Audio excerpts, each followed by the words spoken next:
right, so today we're going to go ahead and finish up 6.4. We're going to do equation conversion. So previously we talked about how to transform or go from polar to Cartesian and Cartesian back to polar and back and forth, right?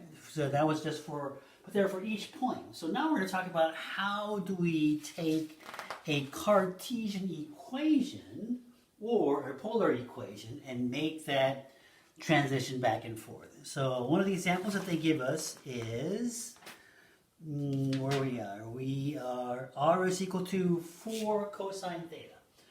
R is equal to 4 cosine theta. So let's kind of go back and see what we know.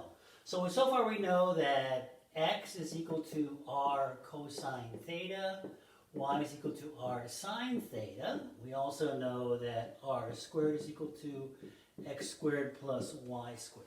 Okay, so this is kind of, we also know the tangent, but this really doesn't help us. Okay, so these are what we're looking for. We're looking for these. Okay, so we want to take this equation that is in polar form right now and put it into x's and y's. We want Cartesian coordinates here. Okay. So, is there anything that we know? We do not have this. We have cosine theta, but we don't have the r here, okay? We don't have any sine theta. We can't use this either. So we're going to go ahead and try to force this guy out. We're going to make one of these. And the way we do that is we're going to multiply both sides by r. So if I do that, I get r squared here and 4r here. Okay, so now I get 4r cosine theta. So now, not only do I get this guy, so this guy becomes what? Since this guy here is x, right? But also, we get this guy here too. So we get x squared plus y squared is equal to 4x, right? So I move this over, I get x squared minus 4x plus y squared is equal to 0. So, we get to complete the square here by adding 4 on each side. So I get x squared minus 4x plus 4. Y squared is equal to 4. So this guy here is what? This guy here is x minus 2 squared, right? So I'm going to end up with x minus 2 squared plus y squared is equal to 4. So we have now the final answer, and this is a Cartesian equation. And this is an equation of a circle, right? Radius of 2, 2 squared is equal to 4. Radius of 2 with the center being at 2 and 0, right? Okay, so that's what we do. So if I were to graph the original equation, which was this guy, in my polar coordinates, I would end up with something that looked like this. 2, right?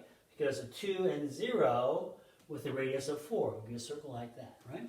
Okay. So that's the example that that's the example that they gave us. Let's go ahead and look at example number 5 and see if we can run example number 5. So I'm going to leave this guy here and see if we can do example number 5. Example number 5, we have convert r is equal to 4 secant theta, r is equal to 4 secant theta into rectangular or Cartesian form, and identify the graph, okay? So we're going to get what? This is the same as 4 over cosine theta. So I move the cosine theta over here. I have r cosine theta is equal to 4. We have a winner here. R cosine theta, right, is x. So this is basically x is equal to 4. So if I graph this, I'm going to get a straight line up and down where x is equal to 4, right?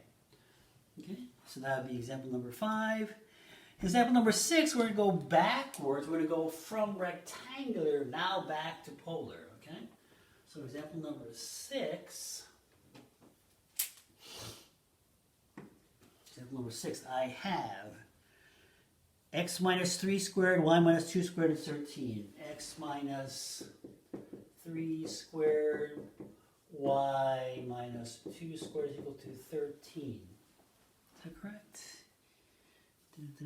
Okay, so as we can see, this is a circle, right? It's a circle with radius being root 13, centered at 3 and 2, correct? All right. So let's see if we can go and change this. So I'm going to get x squared minus 6x plus 9 plus y squared minus 4y plus 4 is equal to 13. Okay. So basically I'm looking for these here, right? I'm looking for these to go into R. I want all this to be r's and thetas, right?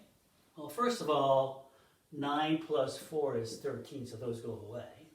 Okay? You know, I'm going to have x squared plus y squared. Okay, write it this way because I get this one right here, right? I have minus 6x minus 4y is equal to 0.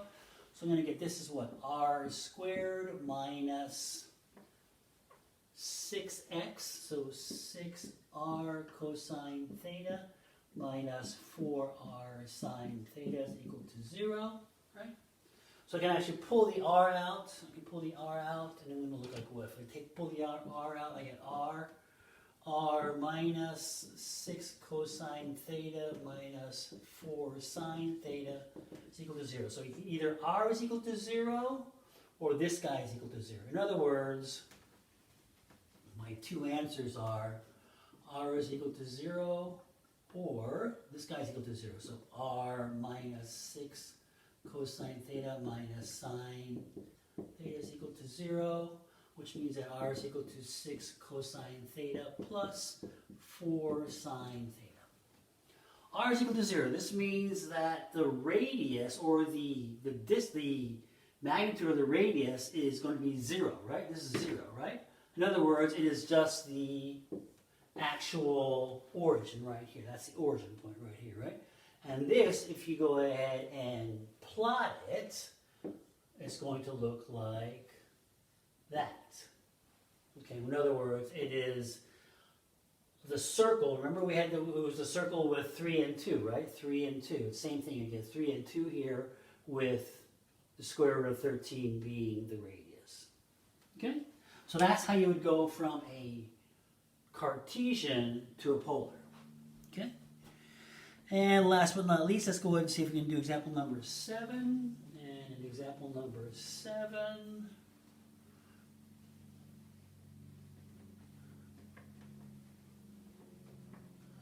we're going to have a situation where we are given 2 points in a polar coordinate system, and we want to find out how far apart these 2 points are.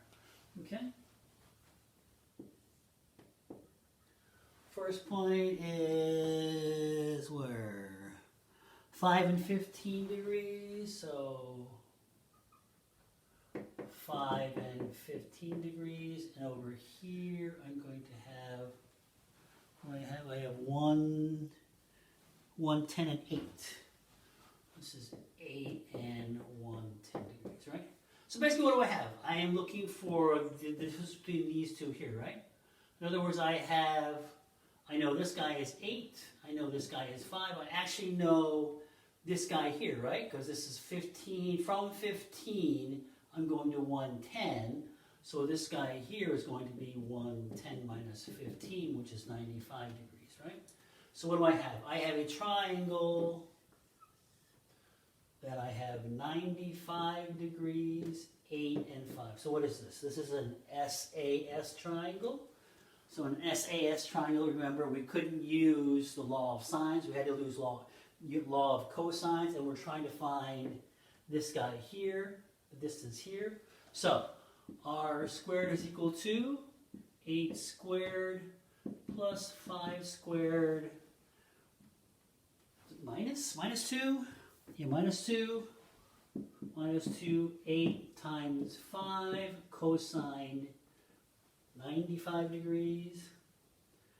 95 degrees. And if you do this, you end up with, so you just take the square root of this, right? So r would be the square root of that. If I do that, I get 9.8. 9.8. So you found it 9.8. All right. So you can actually do distances between 2 points in a polar coordinate also. Okay. And with that, we will finish 6.4.